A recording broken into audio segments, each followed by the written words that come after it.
ఏంటి మాయా రమ్మన్నావు అర్జెంటుగా? ఏమైంది? ఎందుకు ఏడుస్తున్నావు? హే మాయా ఏమైంది చెప్పు.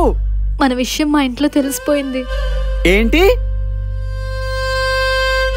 అసలు ఏం జరిగింది మాయా? అమ్మ కాల్ చేసింది. హలో మాయా, అమ్మ చెప్పు. నీకో పెళ్లి సంబంధం వచ్చింది, రేపు వాళ్ళు వస్తారంట. వెంటనే ఊరు బయలుదేరి వచ్చాయి. అమ్మా, నేను ఒక అబ్బాయిని లవ్ చేస్తున్నాను. ఏంటే బేవర్స్ దానా? సిటీకి వెళ్ళి నువ్వు చేస్తున్న పనిదా? ఏదో కష్టపడుతున్నావు అనుకున్నా, ఇంతకు తెగిస్తావని అనుకోలేదు. మర్యాదగా మేము చూసిన సంబంధం చేసుకో, లేదంటే నేను అన్నయ్య సిటీకి వస్తాం.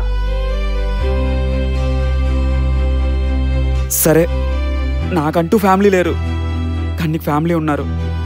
వాళ్ళు చెప్పినట్టే విను. ఇంతలా ప్రేమిస్తున్న నిన్ను వదిలేసుకుంటానా? మనం వేరే సిటీకి వెళ్ళి కొత్త లైఫ్ స్టార్ట్ చేద్దాం. ఏం మాట్లాడుతున్నావు మాయా? ఏం శౌరిక్, నాతో రాలేవా?